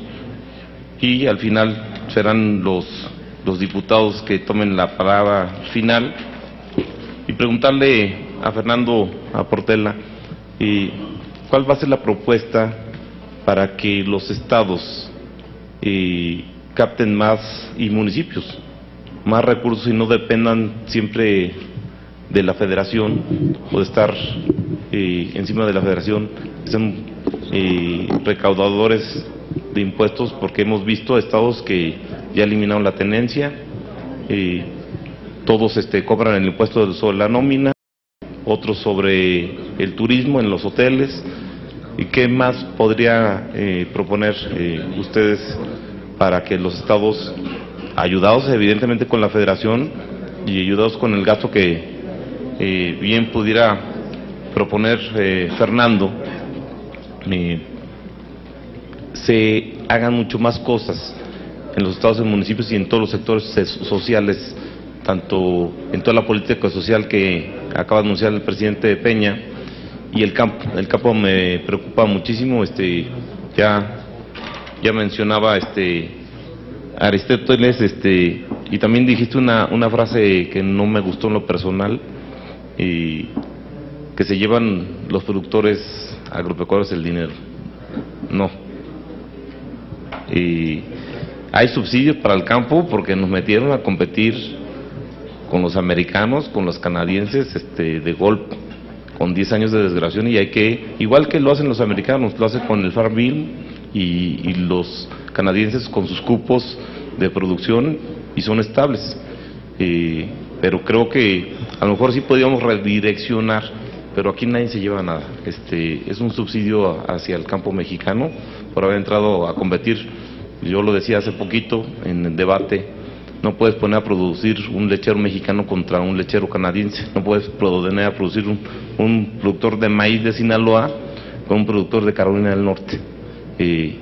Y aquí, en Europa y en Estados Unidos, las políticas de subsidio para el campo son, y creo que deben seguir siendo, pero bueno, respeto sus posicionamientos de cada quien, hago mis señalamientos y yo les deseo la mejor de las suertes y ser ratificados por este Senado, esperando que se haga por el beneficio de todos los mexicanos. Felicidades a los cuatro. Agradecemos la participación del senador Francisco Domínguez y pedimos a los distinguidos invitados pudieran dar respuesta a estos planteamientos. Con su permiso, señor presidente, muchas gracias, senador, por sus comentarios. Simplemente durante mi exposición hice una relatoría de mi experiencia profesional sin tener el afán de hacer algún sesgo político, simplemente era mencionar dónde había trabajado en los últimos años, pero no tenga duda que en caso de ser ratificado por el Senado, actuaré de conformidad con la normatividad aplicable y de forma democrática, eso no tenga duda, señor senador.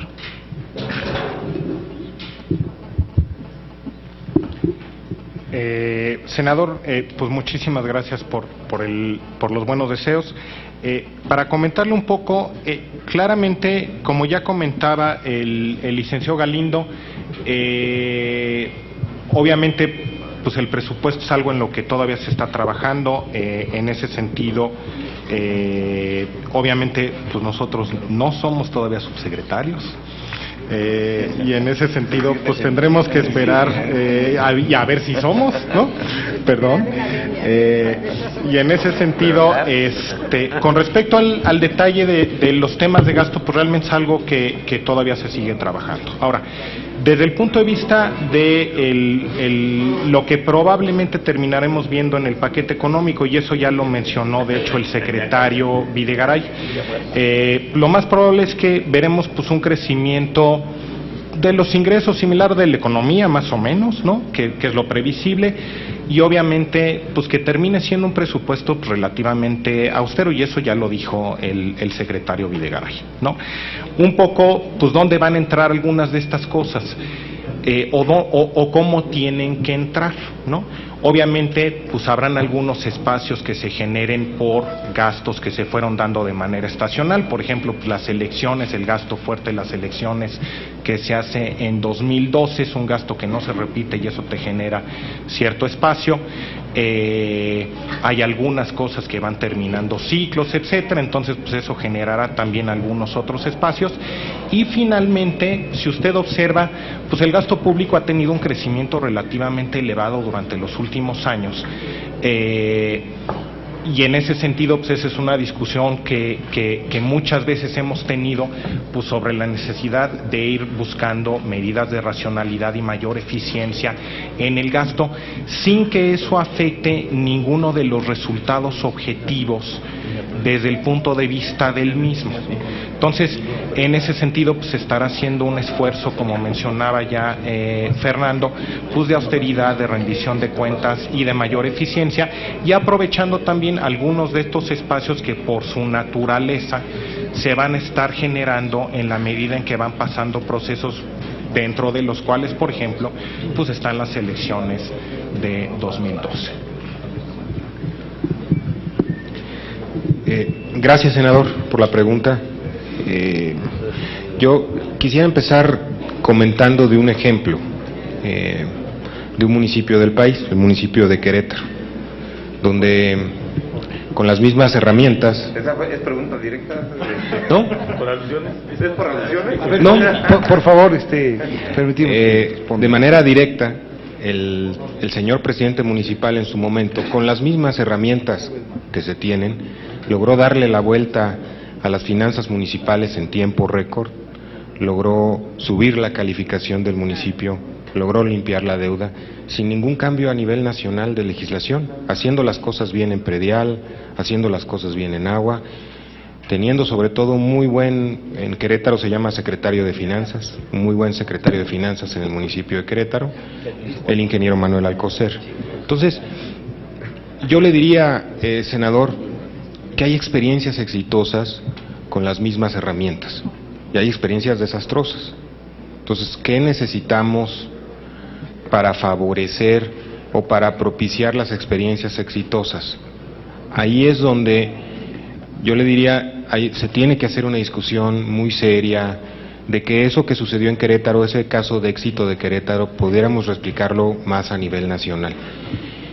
En el caso de los estados es un poco lo mismo, senador, tratar de lograr eso, y en caso de que tengamos la oportunidad de ser ratificados, yo creo que sí es un tema en el cual deberíamos de trabajar con la profundidad y seriedad que se merece, senador.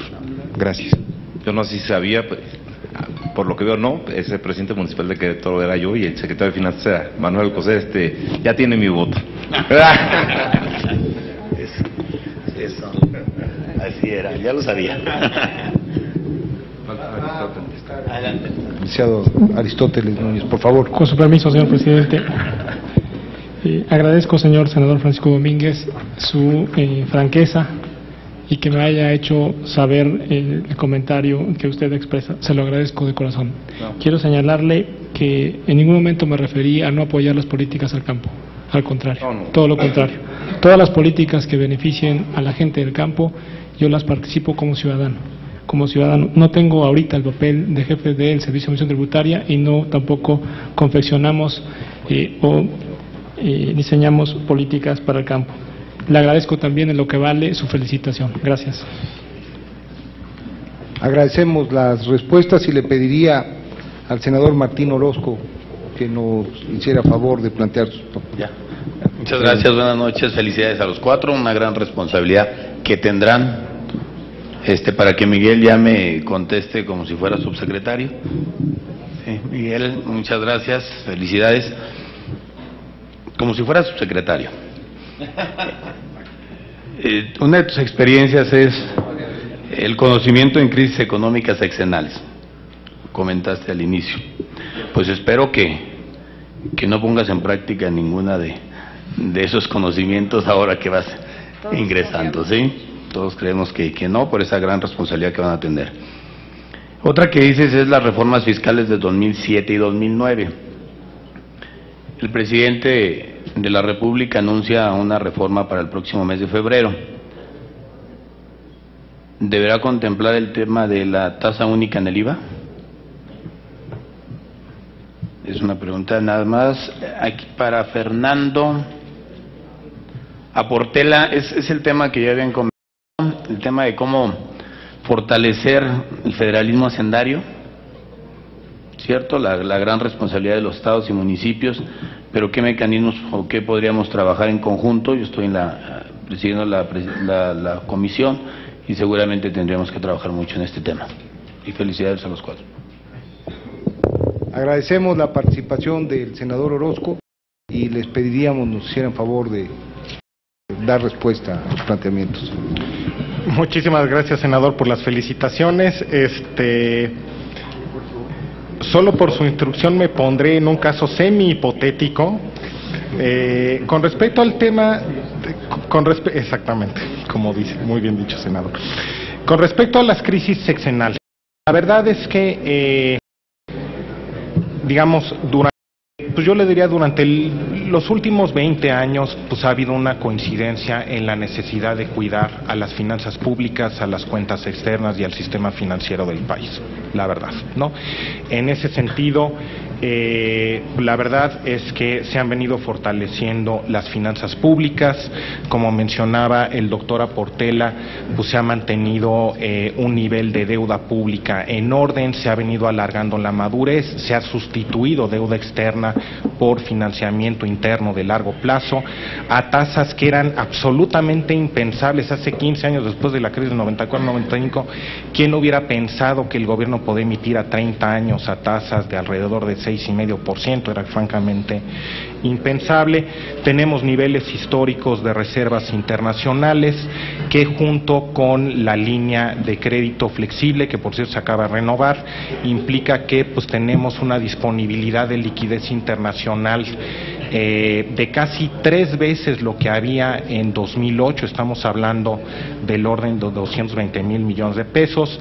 El déficit de cuenta corriente es de menos de 1 punto del PIB. Tenemos una banca comercial capitalizada de capital del orden del doble del mínimo regulatorio. Entonces, en ese sentido, pues no estamos realmente anticipando el que vaya a poder haber absolutamente ninguna crisis en estos momentos. Obviamente estamos viviendo de todas maneras un entorno pues de mucha fragilidad internacional, y en ese sentido es necesario estar dándole seguimiento continuo a pues todo lo que esté pasando tanto en Estados Unidos asociado al precipicio fiscal como en Europa asociado a los problemas en los diferentes países miembros, sobre todo la periferia y en particular España e Italia, ¿no? Entonces, en ese sentido, pues tendremos que seguir teniendo mucho cuidado. Algo que yo creo que sí vale la pena notar y que es importante es que, a pesar de estos problemas que se han venido dando en Europa durante el último año y medio, digamos, estos problemas no son nuevos, son problemas que ya se han venido observando. Pues de hecho la economía mexicana ha seguido creciendo durante el último par de años a tasas de alrededor de 4%, y de hecho estamos observando niveles mínimos históricos para las tasas de interés de largo plazo, con todo y que estamos observando esta volatilidad internacional, lo cual es un reflejo de la confianza que hay sobre pues, la fortaleza relativa que se ha venido construyendo en la economía mexicana durante ya un largo periodo de tiempo, y que es algo que tenemos que seguir cuidando, como mencionaba el doctor Portela. Desde el punto de vista de reformas fiscales, la verdad yo creo que pues sería prematuro entrar y empezar a discutir cualquier tipo de detalles. Lo que sí le puedo asegurar es que obviamente pues la intención es tener un diálogo amplio con ustedes y estar revisando pues con ustedes sus intereses, sus propuestas, lo que ustedes consideren que es lo adecuado, y complementar eso con un análisis técnico de nuestra parte, un poco para ver hacia dónde y cómo conviene venir haciendo distintos ajustes. Entonces, pues en ese sentido, claramente pues, sí es algo en lo que tendremos que estar trabajando el próximo año en caso de nuevo de que se nos ratifique, y le puedo manifestar que habrá pues la mejor disposición para estar trabajando pues muy de cerca con todos ustedes en este tema. Gracias. Gracias. Muchas gracias. Yo encantado, en caso de ser ratificado, obviamente de trabajar con ustedes, y yo creo que debe ser un trabajo interno y se van a lograr cosas muy buenas. Muchas gracias, senador. Agradecemos las respuestas y le pedimos a la senadora Blanca Alcalá pudiera hacer sus planteamientos. Gracias, señor presidente. Simplemente saludar a quienes esta tarde comparecen ante esta Comisión de Hacienda y que han sido propuestos por el Ejecutivo para ocupar distintas responsabilidades en la propia dependencia. Destacar el perfil profesional que nos han señalado también en esta reunión, y escuchando con atención sus presentaciones y también las inquietudes de mis compañeros senadores, yo quisiera simplemente hacer algunas consideraciones en esta mesa. La primera, como ustedes han constatado, hay un profundo interés de quienes integramos el Senado de la República y en particular esta comisión, de poder ir generando pues acuerdos que resulten en propuestas viables en favor de este país. Estamos ciertos que deben de quedar atrás aquellas épocas simplemente de confrontación entre el Poder Legislativo y el Poder Ejecutivo para poder prosperar en aquellos beneficios para los ciudadanos de México. Como han ustedes constatado también, hay interés en muy diversos temas que aquí se han planteado, lo mismo aquellos que tienen que ver con la coordinación fiscal, con el presupuesto y su eficiencia, con la banca de desarrollo, con los ingresos, pero sobre todo teniendo claridad que nuestra gran responsabilidad como representantes del Pacto Federal es también ponernos en el papel y en los zapatos tanto de los estados como de los ciudadanos de este país. Y en ese tenor, más que una pregunta, es simplemente una invitación a que una vez que esta soberanía ratifique sus nombramientos, podamos construir esta agenda de trabajo que permita realizar un diálogo fresco, franco, implementación entre las prioridades del Poder Ejecutivo y entre las inquietudes que en esta soberanía existen, representando los estados que venimos a representar en el Senado de la República. Espero que las cosas en la próxima sesión de esta comisión y en el próximo pleno del Senado salgan de manera satisfactoria para todos ustedes. Muchas gracias. Gracias, presidente. Agradecemos la participación de la senadora Blanca Alcalá. No sé si hay algún comentario de parte de los presentes a lo vertido por la senadora. Agradecerle a la senadora y reiterarle que en caso sea aprobado tendrá nuestro compromiso para trabajar con ustedes en beneficio de él. Muchas gracias. Nos solicitó el uso de la voz el senador Penchina. No sé si... No, está aquí. ¿Quieren algún otro? Que ya aprobó el PT, que ya...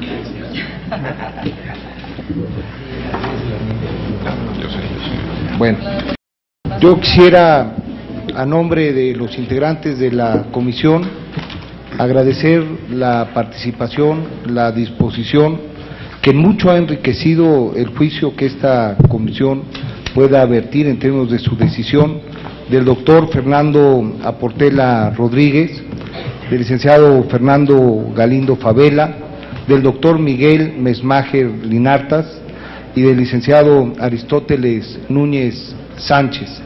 Estaremos atentos a que la comisión pueda tomar la decisión que más le convenga al país y después de escuchar el posicionamiento, la trayectoria, la definición de posiciones relevantes en el mundo hacendario, estamos ciertos que el país tendrá una buena conducción y que habrá de parte de ustedes una gran sensibilidad para intercambiar información y mantener cercanía con esta comisión y con el Congreso de la Unión. Les agradecemos mucho la participación, estaríamos decretando un receso y a la señora senadora y a los señores senadores les pediría pudiéramos permanecer para tomar posición con respecto al tema que hoy nos convoca. Muchas gracias. De esa manera.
El sentido del voto de los integrantes de la comisión en términos de la ratificación del doctor Fernando Aportela Rodríguez como subsecretario de Hacienda y Crédito Público, del doctor Miguel Mesmacher Linartas como subsecretario de Ingresos, del licenciado Fernando Galindo Favela como subsecretario de Egresos y del licenciado Núñez Sánchez como jefe del Servicio de Administración Tributaria.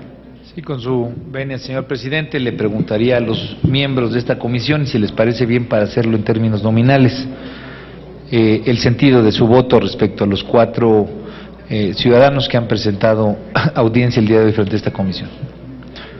Senador. Muy breve. Con nombre previamente para que quede en el registro. Señor. Marco Antonio Blázquez Salinas. Muy breve. Creo que todos los gobiernos tienen el derecho de organizarse. Es una obligación nuestra darles esa facultad, esa posibilidad, para de esa manera en su momento poderles demandar los resultados. Mi voto es a favor de las 4 posiciones. Muchas gracias, senador. Manuel Cavazos Lerma, a favor en los 4 casos. Gerardo Sánchez, a favor en los 4 casos. Francisco Domínguez, a favor de los 4. Y si me lo permite, presidente, el senador Héctor Larios dejó a favor de los 4 casos. Senador Martín Orozco, a favor de los 4. David Penchina, a favor de las 4 propuestas. Blanca Alcalá, a favor de las 4 propuestas. Carlos Mendoza Davis, a favor en los 4 casos. Gracias, secretario. José Yunes Zorrilla, a favor de los 4 casos. Armando Ríos Peter, y me permito hacer solamente un comentario antes de dar el voto. Sin duda alguna, en esta audiencia lo que hemos podido es escuchar respuestas y buscar escudriñar el perfil de los funcionarios que nos ha presentado el titular del Poder Ejecutivo, aun cuando tenemos diferencias que creo que serán marcadas y que estarán establecidas en el debate legislativo. En cuanto a las respuestas que nos han dado los funcionarios, consideramos que cumplen con los requisitos o con la posibilidad de que desempeñen un trabajo digno en las áreas que les han sido encargadas, de tal manera que Armando Ríos Peter, senador por el Estado de Guerrero, está a favor. Mario Delgado, a favor en los 4 casos. Señor presidente, una vez que han terminado las participaciones de los senadores y la senadora, pues es el voto unánime de los miembros de la actual comisión. La comisión da por ratificado los casos de Fernando Aportela, Miguel Mesmacher Linartas, Fernando Galindo Favela, Aristóteles Núñez Santos. Se estará pasando a disposición de la señora senadora y de los señores senadores el dictamen para su firma correspondiente y se turnará este dictamen a la mesa directiva para los efectos que haga lugar. Les agradezco mucho la presencia y la participación y se levanta esta sesión.